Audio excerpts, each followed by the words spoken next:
શું આ બદલો લેવા માટે તમે અફઘાનિસ્તાન જશો? શું આ બદલો લેવા માટે તમે ઉઝબેકિસ્તાન જશો?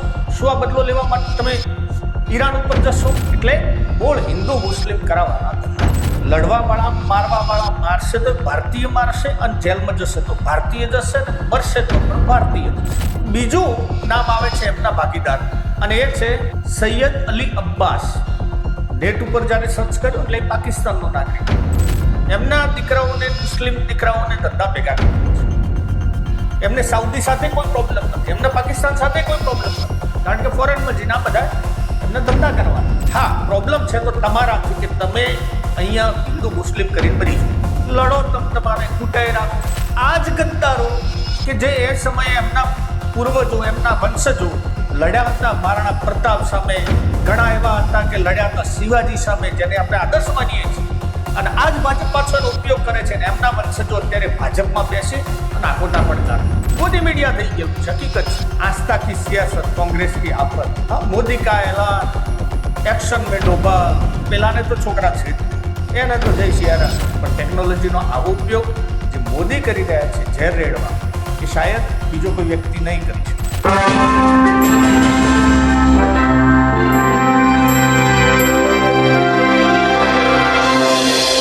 મિત્રો, સોમનાથ ઉપર થયેલા આક્રમણને 1000 વર્ષ થયા અને સરકારનું એના ઉપર સ્વાભિમાન પર્વની ઉજવણી, અજીત ડોભાલનું ભાષણ અને નેતાઓના બેવડા ચરિત્રો, બેવડા ધોરણો, ભાજપના નેતાઓના કે જે આપણને અલગ દેખાય છે ને સત્ય એમનાથી વિપરીત છે, એ બધી જ ચર્ચા આજના વિડીયોમાં. નમસ્કાર, હું છું રમેશ ચૌધરી.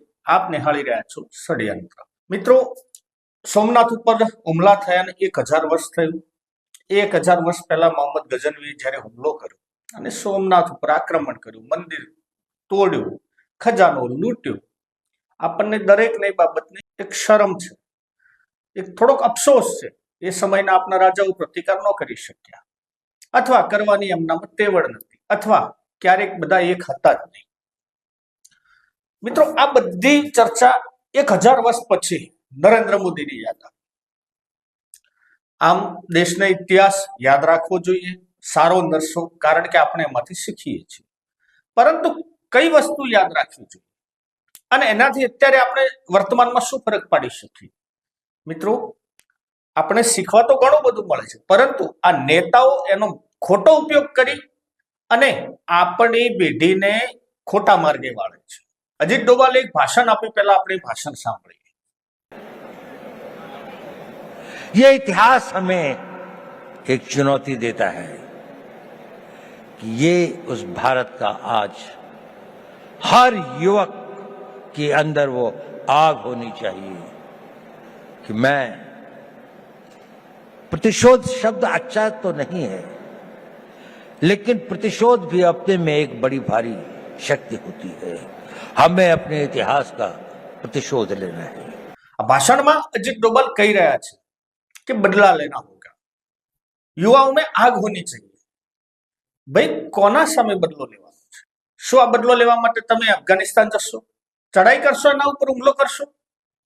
શું આ બદલો લેવા માટે તમે ઉઝબેકિસ્તાન જશો, કારણ કે બાબર ત્યાંનો?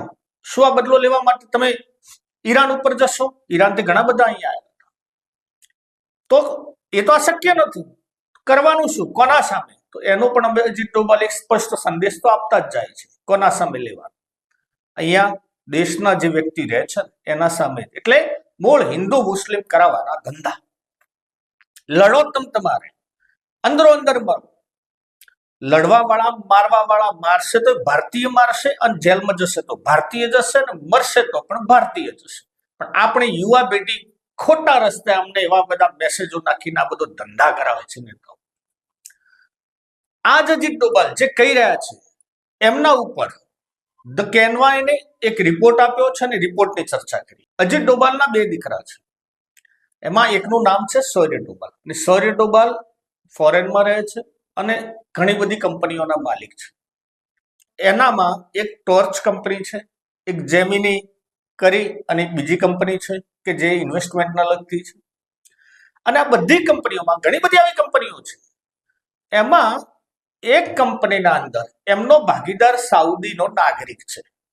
નેટ ઉપર સર્ચ કરજો એટલે આવી જશે. સાઉદીનો જે નાગરિક એટલે સ્વાભાવિક છે ત્યાંનો મુસલમાન, એમને છૂટ છે. અને એક બીજું નામ આવે છે એમના ભાગીદારનું, અને એ છે સૈયદ અલી અબ્બાસ. નેટ ઉપર જયારે સર્ચ કર્યું એટલે પાકિસ્તાનનો નાગરિક બતાવે છે. એમને પાકિસ્તાન સાથે ધંધા કરવા છે, એમના દીકરાઓને મુસ્લિમ દીકરાઓને ધંધા ભેગા કરવા છે. એમને સાઉદી સાથે કોઈ પ્રોબ્લેમ નથી, એમને પાકિસ્તાન સાથે કોઈ પ્રોબ્લેમ નથી, કારણ કે ફોરેનમાં જઈને બધા એમને ધંધા કરવાના છે. હા, પ્રોબ્લેમ છે તો તમારાથી કે તમે અહીંયા હિન્દુ મુસ્લિમ કરીને બની જાઓ. આવા કેટલાય નેતાઓના છોકરાઓ જેમને મોમેડનો સાથે ધંધા કરવા છે, એમના જે રીતે આપણે પહેલા પણ ચર્ચા કરી હતી કે ગાયના જે કતલખાના ચલાવે છે અને જે એક્સપોર્ટ કરે છે, એના પણ અમને પૈસા લેવા છે. એમને કોઈ પ્રોબ્લેમ નથી. પ્રોબ્લેમ તમારાથી જ છે કે તમે ક્યારે ભેગા ના થવા જો અને ધર્મના ચશ્મા પહેરાઈ દેવાના. લડો તમારે કૂટાઈ રાખો. બીજું પણ મિત્રો કહું કે ઔરંગઝેબ અને અકબરના જે સલાહકાર હતા ને, એ કોણ હતા? યાદ કરો અને સર્ચ કરો તમે. એમના સલાહકારો, એમના ઘણા મંત્રીઓ એ હિન્દુ રાજાઓ હતા. મહારાણા પ્રતાપ સામે જે લડવા મોકલ્યા હતા ને, એ માનસિંહ લડતા હતા ત્યાં. અને એ જ માનસિંહના વંશજોમાં રાજસ્થાનના ઉપમુખ્યમંત્રી દિયા કુમારી જે ભાજપમાં છે. વિચારો મિત્રો, આ જ ગદ્દારો કે જે એ સમયે એમના પૂર્વજો, એમના વંશજો લડ્યા હતા મહારાણા પ્રતાપ સામે, ઘણા એવા હતા કે લડ્યા હતા શિવાજી સામે, જેને આપણે આદર્શ માનીએ છીએ. અને આ જ ભાજપ પાછો એનો ઉપયોગ કરે છે ને એમના વંશજો અત્યારે ભાજપમાં બેસી અને આખોટા પડકારા કરે છે. એમના માટે વેલિડ છે. તમે ભેગા ન થવા છો. મિત્રો, ઘણા બધા એવા નેતાઓનું આજ ગણાવવા બેઠું છું. ઘણા બધા એવા નેતાઓ છે બીજેપીમાં. એક નામ આપું, નિષ્કાંત દુબે, શિવરાજસિંહ ચૌહાણ અને આપણા પેલા અનુરાગ ઠાકોર. આ તમે જોઈ, એમના દીકરાઓ ફોરેન ભણે છે, એમના દીકરાઓ ફોરેનમાં સેટલમેન્ટ છે. તમારા ના વધવા જોઈએ. એક બીજા એક એવા નેતા છે આપણા જ ગુજરાતના કે જે દેશની મોટી અને દુનિયાની મોટી એક સંસ્થા, એના ઉપર એક પોતાનો કબજો છે. એમને એમના છોકરાને રસ્તા ઉપર નહીં ઉપર ઉતારવા માટે દંગા એમનાથી નથી કરાવવાના, ઝઘડાઓ આપણા જોડે કરાવવા છે. તમારો દીકરો ફસાવવો જોઈએ. બીજું પણ નામ છે મિત્રો, અજય આલોક, બીજેપીના પ્રવક્તા છે. એટલી હવે એમની ભાષા એટલી હદ સુધીની ખરાબ છે, છતાં પણ બીજેપીના પ્રવક્તા છે. મિત્રો, એમના બંને દીકરા અમેરિકાના નાગરિક છે.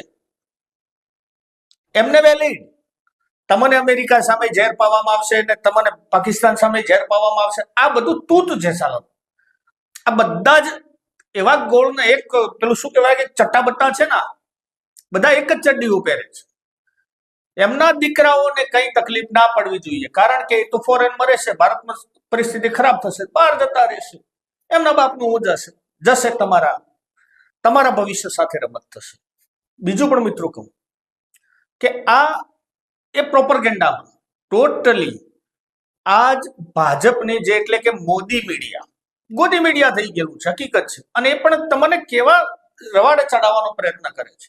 તમે જો આ જે અંદર જોતા હશો ને એના ટાઇટલ તો જો, એમના થંબનેલ જુઓ, અને એવા બધા વિડીયો કે તમને પ્રમોટ કરવામાં આવે છે. આપ જોઈ રહ્યા છો જે આસ્થા કી સિયાસત, કોંગ્રેસ કી આફત, આ જોવો છો ને મિત્રો, એવા ટાઈપના વિડીયો આવે છે. હા, મોદી કા એલાન, એક્શન में डोभाल. અલ્લા, આમના છોકરાઓ, પેલાને તો છોકરા છે જ નહીં, એને તો જય સિયારામ. પણ જેના છે ને બીજેપી નેતાઓને, એ પોતે કેટલાના બાર છે ને મોમેડન હાથે પણ આના ધંધા છે, બધું છે.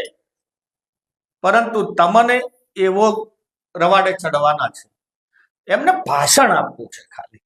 અને આપણી પબ્લિક, આપણો યુવા આજ ક્લિપો અને આજ વોટ્સએપ યુનિવર્સિટીમાંથી જે તેમના દ્વારા મેસેજો આવે છે અને લઈ અને એ ઊંધા રવાડે ચડશે. આ બેવડા ધોરણો માટે સ્પેશિયલ આ વિડીયો છે. આપણે પોલ ખોલવાની છે. આપણે એવા ષડયંત્રો છે.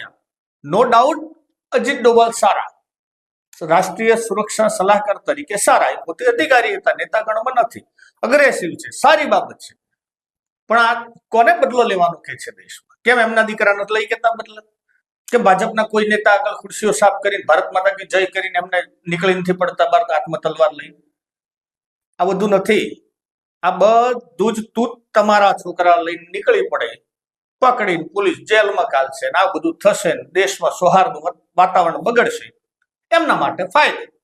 કારણ કે આ ટેકનોલોજીના સમયમાં હવે આપણને ઇન્ટરનેટ હાથ વગવું છે અને એ ઇન્ટરનેટ દ્વારા આપણે સર્ચ કરી શકીએ છીએ અને આમાંનું એ ઇન્ટરનેટ છે ને એ પણ રાજીવ ગાંધીની દેન છે. એ લાઈવ હતા. જો કે આમ દરેક નેતાઓ જે તે સમયમાં હશે એમાં ભાજપના કોંગ્રેસના જે ટેકનોલોજી છે આવતી હશે, પણ ટેકનોલોજીનો આવો ઉપયોગ જે મોદી કરી રહ્યા છે ઝેર રેડવામાં, એ શાયદ બીજો કોઈ વ્યક્તિ નહીં કરી શકે. જોઈએ પ્રોપરગેન્ડા સરકારના ક્યાં સુધી ચાલે છે, પ્રોપરગેન્ડા મોદી સાહેબના ક્યાં સુધી ચાલે છે. શું 2027માં ચૂંટણી આવવાની તૈયારીઓ થઈ રહી છે?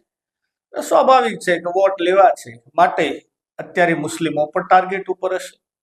બાંગ્લાદેશમાં એક હિન્દુ કે જેની હત્યા કરી દેવામાં આવે, આપણને એની ફિકર છે.